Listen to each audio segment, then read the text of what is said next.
Things are moving full steam ahead this interim. The 89th legislative session begins soon, and state lawmakers are working hard on critical pieces of legislation they expect to champion next year.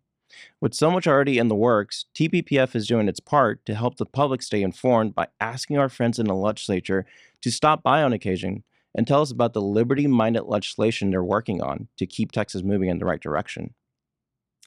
I'm Jose Melendez, campaign director for the Taxpayer Protection Project here at TPPF. And today I'm with Senator Tan Parker, who joins us from Senate District 12. Today we're going to delve into the subject of homelessness. This is an issue where many Texans want to see meaningful action next session. Senator, can you tell us about the problem we're trying to solve here? Well, Jose, first of all, thanks for having me on the show. It's great to see you, and always great to pop in here to the studio. So appreciate your time and that you care about this issue. Look, homelessness is a very complex issue. We realize that it's a problem that we've been trying to deal with for a long, long time. We have an existing camping ban here in place in Texas, but obviously it's not doing the trick, so to speak. It's not addressing all the problems. It was a big positive step forward, enormously positive step forward. But we've got to continue to do more in that regard. We've got to extend from those conservative gains, if you will, that we've had historically. And you look at how multifaceted it is, right? You've got individuals that have all kinds of issues, typically psychological issues and so forth in terms of root cause issues. And then you look at all the other complexities that you've got to try to get people back on their feet. They got to get them back to being productive again once you provide compassion and hope and healing for them, if you will, right? It's so important that we look at all those pieces of the puzzle. And so, we also have got to realize that these cities of ours are places of business. And we've got to make certain that our economy is strong or we'll have a greater problem with homelessness, right? We've got to realize that businesses have a right to exist and they need to have the ability to do so without the encumbrance of homelessness issues.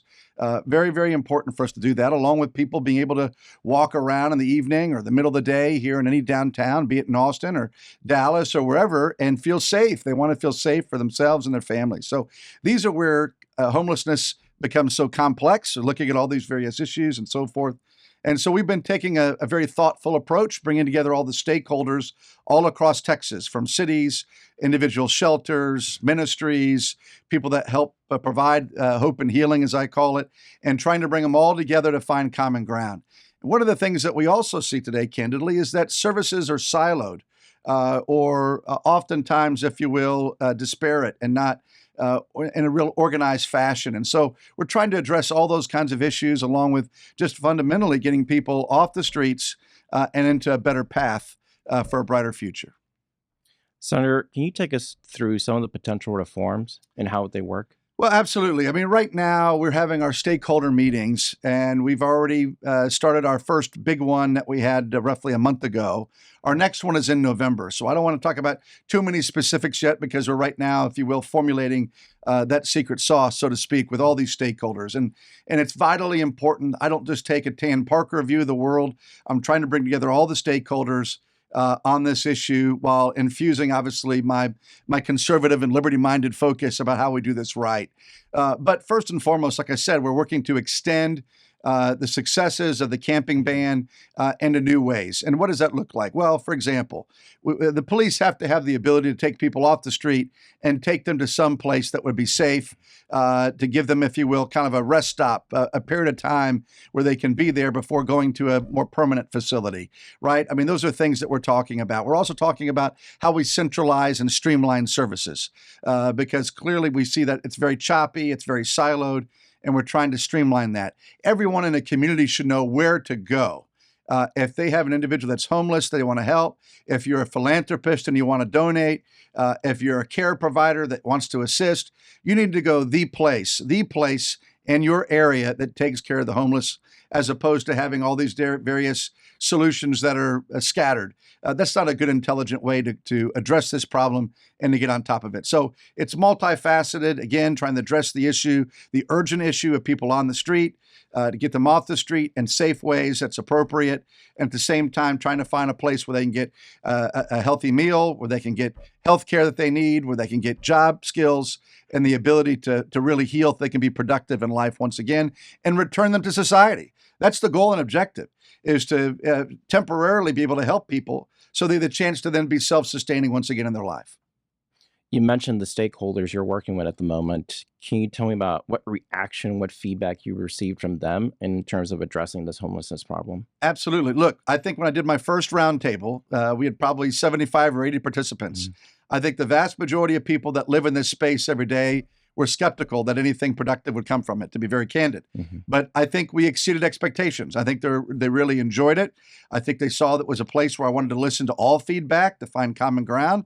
I don't pretend to have all the ideas, all the solutions in mind. I want to work in a comprehensive fashion with all those stakeholders. And when we get all those stakeholders on board, it's going to make it much easier to pass a bill. It's going to make it much easier ultimately to implement something as well. So I'm very excited about that. I think the stakeholders are very, engaged. They care deeply about the issue. Many of them spend their entire professional life in this space. A lot of incredible professional people that are focused on solving this issue.